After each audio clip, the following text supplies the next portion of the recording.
On vous souhaite la bienvenue à ericlatour.com. L'heure est au dévoilement aujourd'hui pour la 34e édition de l'International de Montgolfière de Saint-Jean-sur-Richelieu. Dévoilement de la grille des artistes, les spectacles, de même que les formes spéciales.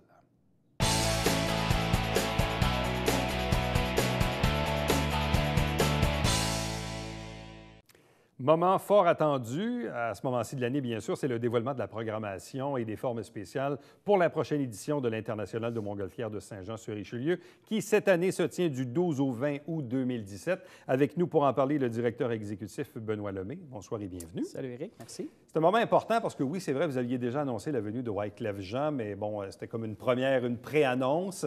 Par la suite, évidemment, là, on tient la conférence de presse qui vient confirmer le tout. On s'en était parlé d'ailleurs il y a quelques semaines. C'est un moment important parce que, aussi, peut-être pour les acheteurs de passeports, entre autres, ici localement, qui parfois attendent de voir la programmation pour dire, bien là, au final, ils finissent probablement tout le temps par l'acheter. Ils vont y aller quand même, mais ça vient comme confirmer des choses. Ah oui, il y a un tel, il y a un tel, il y a un tel, ça m'intéresse et tout ça. Avant de nommer les noms en tant que tels, qu'est-ce qui vous a guidé cette année dans la grille horaire, programmation, spectacle? Bien, on commence toujours en début ou à fin de festival. On reçoit le feedback là, des festivaliers. Donc, on se base beaucoup là-dessus. Après ça, on se base sur l'offre et la demande. Donc, les artistes s'en vont où? C'est sûr qu'il y a un élément budgétaire aussi dans la stratégie. Mais c'est une question d'équilibre aussi entre notre cible, à qui on veut parler avec la programmation spectacle. Mais on regarde aussi la programmation totale du festival. Il y a des nouvelles activations cette année qui viennent combler certains groupes d'âge. Donc, c'est un peu tout ça qui fait que, OK, voici notre stratégie spectacle pour cette année. Je dirais que c'est à peu près en décembre, janvier, on concrétise là, à peu près qui on veut. Après ça, on embarque dans des négociations, des discussions avec les artistes et les gérants. Donc, pour le premier week-end d'activité, le samedi 12 août, bon, Wyclef Jean était déjà annoncé. Donc, et en première partie, Dogmatique. Oui. Donc, ça, c'est pour la première journée, le samedi 12. Mais ensuite, on se porte tout de suite au lendemain, le dimanche 13, avec Caroline Savoie, suivie de Paul Piché. Ça fait quand même longtemps qu'on n'a pas entendu Paul Piché. Et moi, je l'ai vu d'ailleurs, c'était à l'émission de France Baudouin à Radio-Canada. Et là, je faisais comme... Il me semble que c'est toujours bon d'entendre du Paul Piché. Ça ne change pas. Tu vois, une fin de semaine assez éclectique entre hip-hop, Wyclef Jean et puis Paul Piché le lendemain. Paul Piché fête ses 40 ans de Heureux d'un printemps, donc fait une mini-tournée, se promène un petit peu et arrête chez nous. On est très, très chanceux. La beauté de Paul Piché, c'est que ça va être une soirée à la Saint-Jean-Baptiste. Paul va être avec Vincent Vallière, Corias, Safia Nolin et puis les deux frères aussi. Donc, un beau party là, avec Caroline Savoie en première partie. Ouais. Bon. Ensuite, le lundi 14 août, là, tu vas devoir m'éclairer un peu. Dead Hobbies et À la claire ensemble. Ouais. Qu'est-ce que c'est? Ça a été un bien, les deux, en fait, c'est du rap, hip-hop. Je ne sais pas trop lequel des deux choisir, mais c'est un mélange de tout ça.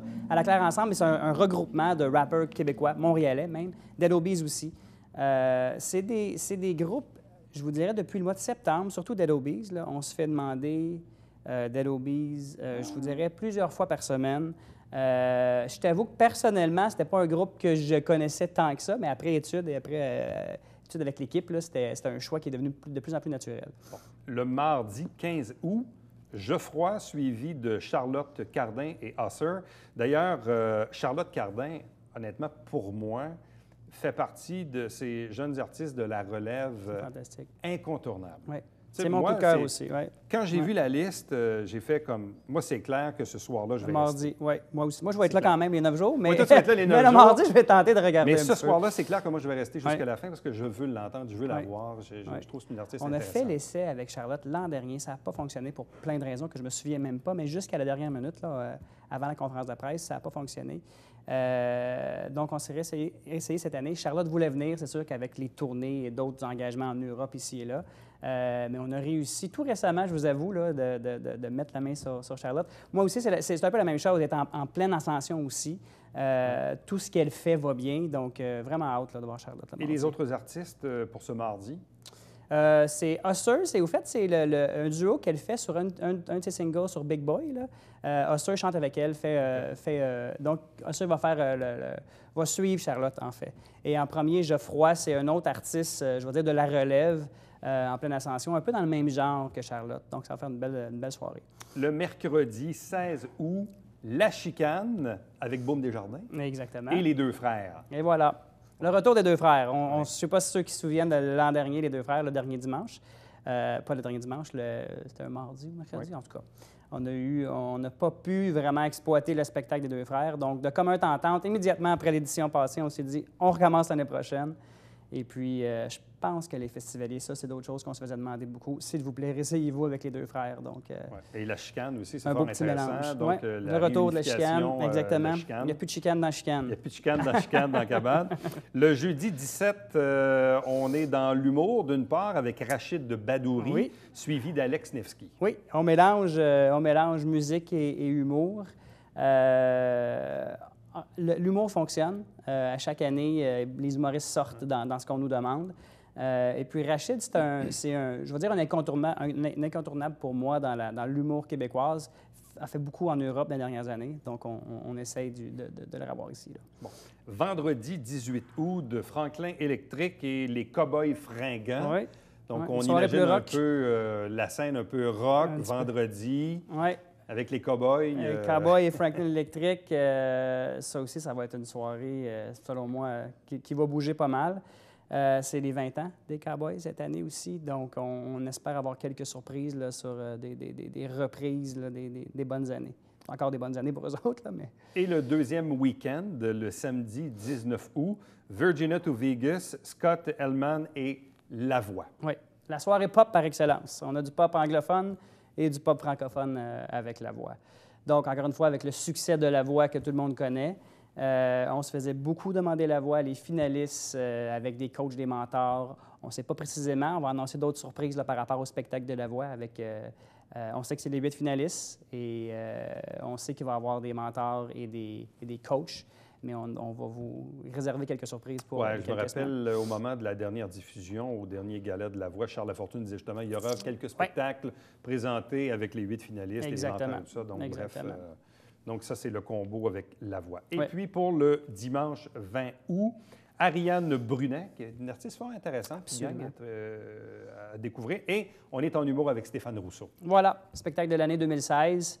Donc, on voulait finir un peu sur la même note que l'an dernier avec Jean-Marc Parent. On essaie de finir avec l'humour qui fonctionne bien le dimanche. Donc, pourquoi pas finir avec le spectacle de l'année 2016? Là. Donc, on a une dose d'humour, on a du franco, on a de l'anglo, on a quand même pas mal de Québécois aussi. On a de la jeunesse sur d'autres scènes. Du pop, du rock. Ouais. On est beaucoup dans... Il faut toujours s'imaginer qu'on est en plein air, que les gens veulent avoir une ambiance. Voilà. C'est ça. On veut entendre des artistes, mais on veut une ambiance. Voilà. C'est pas seulement un choix musical, c'est exactement un choix de party, un choix d'ambiance. On est à l'extérieur, on est en festival, donc c'est un choix plus festif, je dirais, ou rassembleur. Aussi, côté musique, et ça, parfois, on en parle un peu moins, il y a d'autres scènes sur le site. Il y a la scène Découverte Tim Hortons et la scène Hydro-Québec. Je vais nommer en rafale les quelques noms. Laurence Castera, Pierre-Luc Lessard, Mélou Equinox, Maria Cannelloni, W3 Play ou W3 Play, je ne sais pas. DJ. C'est des DJ. Nicolas Patterson, Les Louanges, Abeille Beau Soleil, Lilou Le Monde, pour les enfants, ça. Oui. Mégane Cyr, Adam Karch, Bastien, Anne Lune, Les Cadets de l'Est, Arthur l'Aventurier, École de danse country DC, Phil Orchésiste du studio OPA et Mission Wash. Donc, pour tout le monde. Qu'est-ce qu'on veut mettre sur ce qu'on appelle les scènes secondaires, les plus petites scènes sur le site? En fait, il y a deux stratégies séparées, je te dirais, une pour le jour, une pour le soir, et local. Donc, il y a du local, il y a du émergent, il y a pour enfants, donc Arthur, Les Loups, Le Monde. Et puis, je vous dirais, pour le 5 à 7, cette année, on va avoir des DJ en résidence. Donc, sur notre scène découverte. C'est 3 DJ en résidence à chaque jour pour un peu faire un build-up à la scène d'Auto-Québec aussi, la grande scène. Bon. Donc, c'est un peu de tout sur les scènes découvertes. Bon. Puisqu'on parle un peu d'aménagement et de site, quelles sont les nouveautés ou les valeurs sûres qu'on va retrouver sur le site? Dans les valeurs sûres, c'est, les montgolfières reviennent. Ça, on peut peut-être même en parler tout de suite, avec 8 formes spéciales, des nouveautés en frais de forme aussi. On essaye aussi, en frais d'aménagement, Éric, là, par rapport à Montgolfière, on veut intégrer un petit peu plus le ballon, je veux dire, dans le monde, ou dans le monde dans le ballon, le festival dans le ballon. Donc, il y a une petite modification qu'on va faire au site, surtout pour nos nuits magiques. On trouvait que les gens étaient un peu plus à l'extérieur pendant les nuits magiques, donc on essaye d'intégrer un petit peu la foule là, plus près des ballons de ce côté-là. Encore une fois, près d'une centaine de ballons vont être au Montgolfière cette année. Bon, et là, d'ailleurs, concernant les nuits magiques, de ce que j'ai vu, il y en a 4. 4, oui. Le 13, 15, 18 et 19. 13, 15, 18, 19 pour les nuits magiques. Exactement. Donc, des nuits magiques, quoi, où les ballons vont être pas nécessairement plus près de la foule? C'est plus la foule qu'on va intégrer davantage plus près du ballon pour donner aux festivaliers, pour qu'ils vivent vraiment, là, c'est quoi une nuit magique. Plus qu'un spectacle, on veut les intégrer un petit peu dans le spectacle. Bon. On revient également, donc, à les jeux gonflables, Absolument. Planète Ballon, l'école de vol Pico, présentée oui. par le Journal de Montréal. Oui. Donc, ça aussi, ça revient. Oui. Donc, c'est quoi les principales, j'aime pas le terme, mais attractions, si on veut, sur le site? La plus, je ne dirais pas la plus belle, mais une des plus grosses nouveautés cette année, c'est notre nouveau défi, qui est le défi Pop. Donc, un parcours en même temps sportif et en même temps ludique. Pour toute la famille, peut-être pas pour les plus petits, parce que c'est quand même un défi qui requiert un effort physique, mais sur à peu près 2 kilomètres, c'est une vingtaine de structures gonflées avec un parcours d'hébertisme entre les structures. Il y a un temps aussi, donc on veut vous pousser un peu plus loin. Mais je ne sais pas si tu connais l'émission américaine Wipeout. C'est un peu dans cette optique-là qu'on est en train de créer cette animation. Puis il y a un élément aussi, une interaction avec les téléphones cellulaires, donc un élément technologique aussi dans la zone qui va être assez intéressante.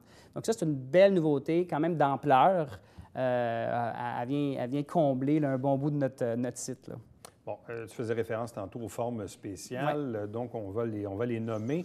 D'abord, dans les nouveautés, il y a Simba, qui vient de l'État de New York, qui est une espèce de lion, si on veut. Là. Oui. Une première visite au Canada pour ce ballon. On a She's a Hoot, nouveauté 2017, qui vient de l'Ontario.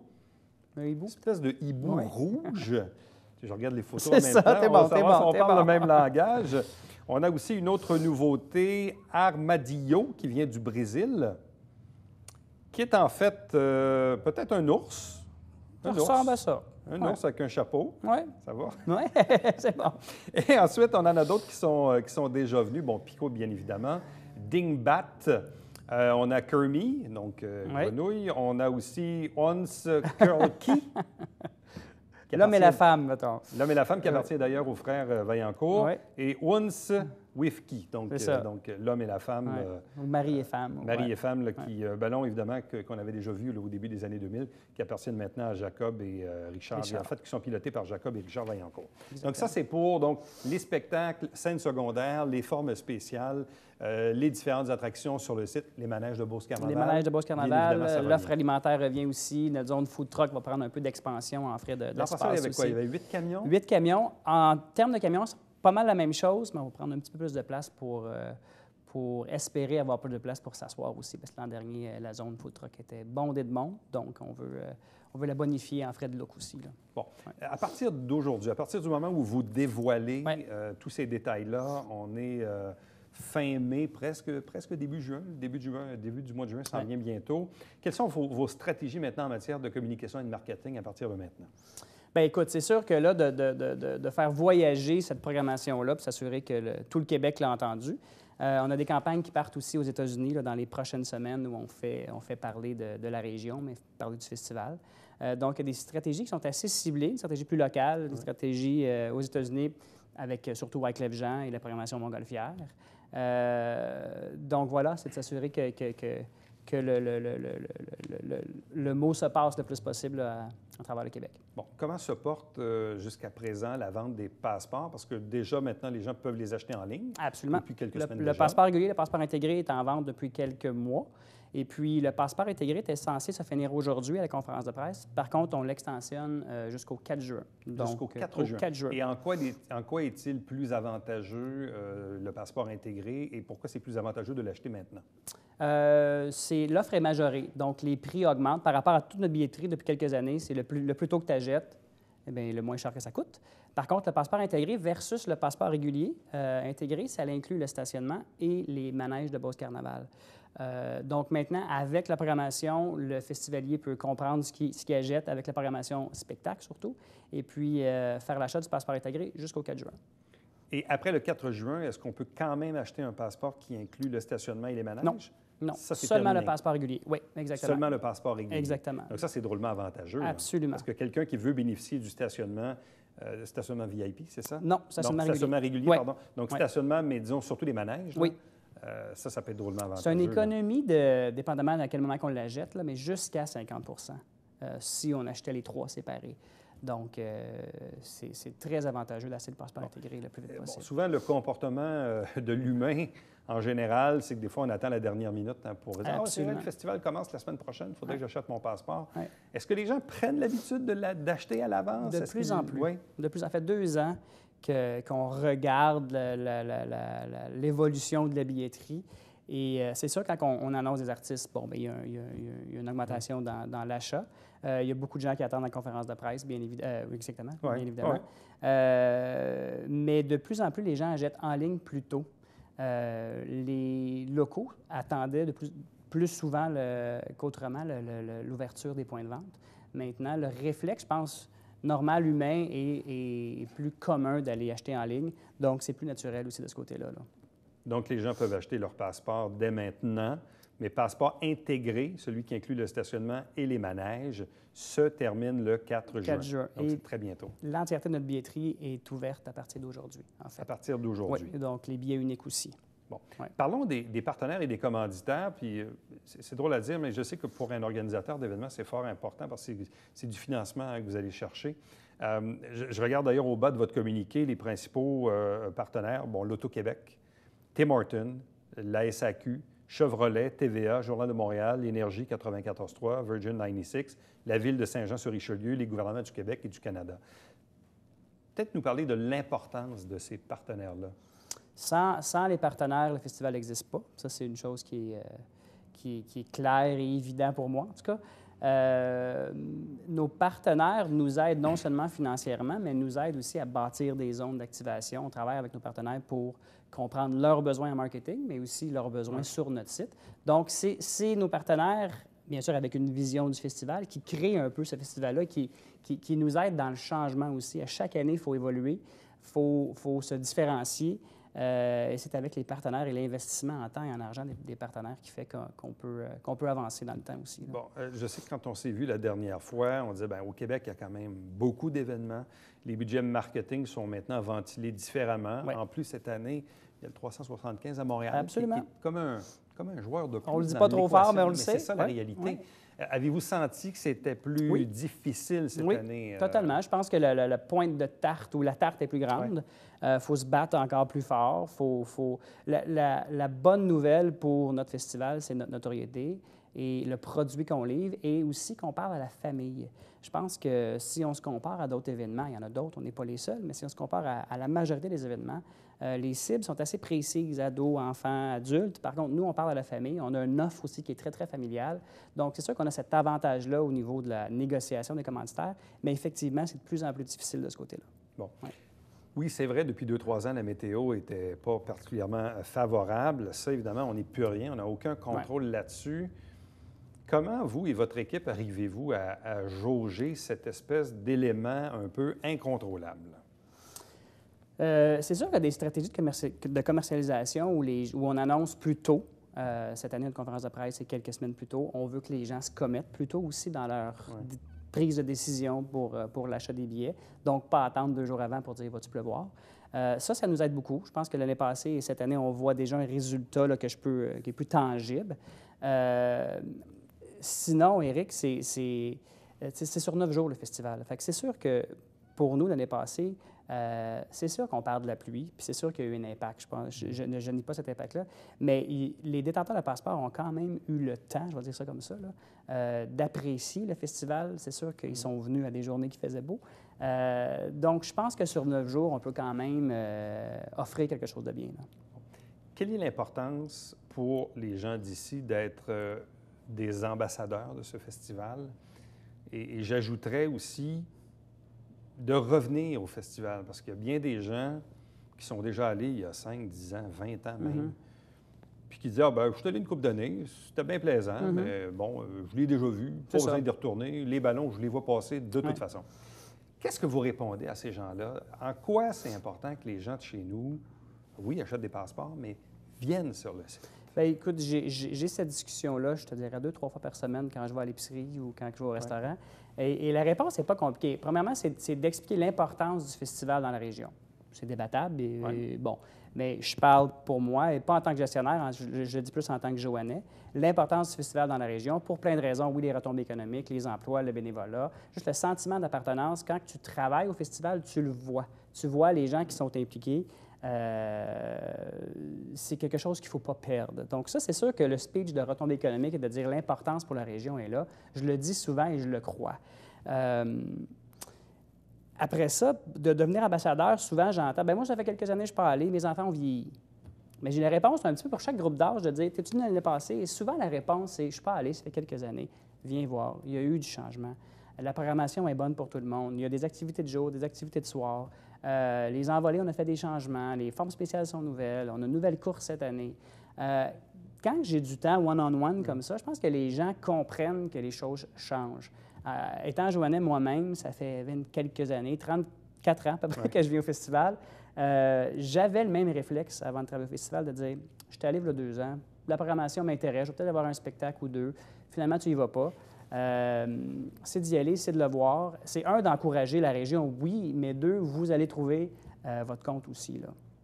Et ça fait une grosse différence dans l'équation. Absolument. Parce que le festival a changé. Le festival a changé, qui a vu le festival il y a site 12 ans, est différent. c'est plus la même chose aujourd'hui. Absolument. C'est sûr que c'est des montgolfières. Donc, le Joannais qui reste pas loin de l'aéroport dit « Bien, je les vois chaque jour. » On comprend ça, c'est normal, mais c'est plus qu'un festival de montgolfières. C'est montgolfières et plus. Et puis, tu parlais d'ambassadeur, le mot m'a fait réagir aussi.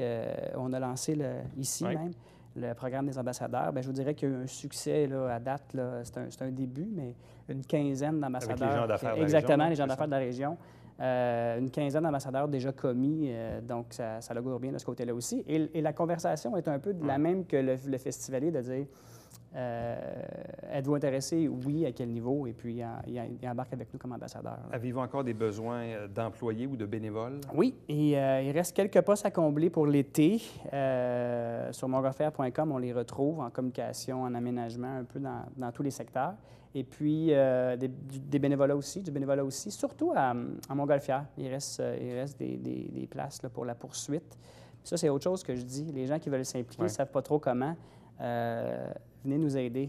Puis une fois que tu t'intègres dans ce monde des montgolfières-là, souvent, les gens reviennent. Là. Fait que... En terminant, l'importance des agriculteurs dans l'équation, parce que les montgolfières doivent bien enterrir en quelque part. Écoute, je ne peux pas le dire assez souvent, et puis on le répète, mais on remercie nos agriculteurs.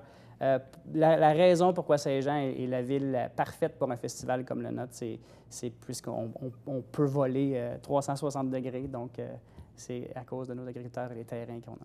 Donc, rappel de la programmation, si vous n'étiez pas avec nous au début de l'entrevue. Donc, le premier week-end, Dogmatique, Wyclef-Jean. Le dimanche 13, Caroline Savoie, Paul Piché. Le lundi 14, Delobise à la Claire ensemble. Le mardi 15, Geoffroy, Charlotte Cardin, Husser. Le mercredi 16, La Chicane, Deux Frères. Jeudi 17, Rachid Badouri, Alex Nevsky. Vendredi 18, de Franklin Électrique et les Cowboys Fringants. Le samedi 19, Virginia to Vegas, Scott Hellman et La Voix. Et le dimanche 20, Ariane Brunet et Stéphane Rousseau. Montgolfières.com pour tous les détails. Passeport intégré en vente exceptionnellement jusqu'au 4 juin, incluant stationnement et les manèges. Benoît Lemay, merci beaucoup. Merci à toi. Bonne chance. Et on va bien sûr Venez nous voir, là. se souhaiter du beau temps. Quelques journées de soleil, là. 8. 8, hein? Quand même pas 9. Non, je ne demande pas. C'est raisonnable. C'est bon. Merci. Merci. Restez avec nous au retour, le Babillard quotidien.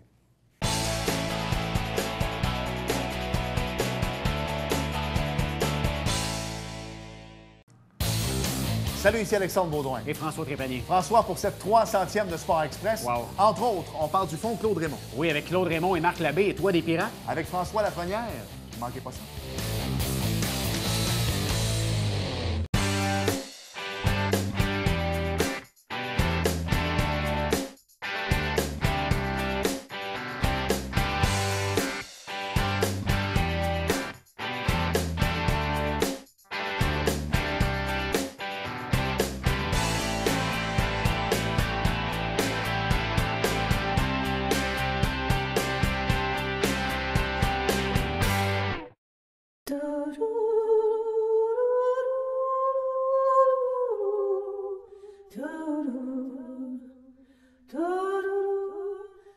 Coulisses Bêta, jeudi, 19h.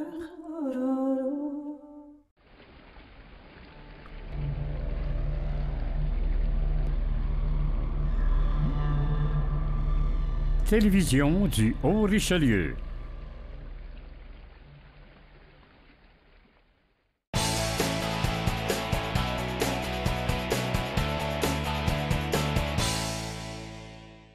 Du 6 juin au 4 septembre dans le Vieux-Saint-Jean, c'est d'ailleurs une première à la place publique, il y aura un piano public. Donc, c'est quelque chose qui a déjà été tenté ailleurs, notamment dans Limoilou à Québec, et on aura ça ici même à Saint-Jean-sur-Richelieu au cours de l'été.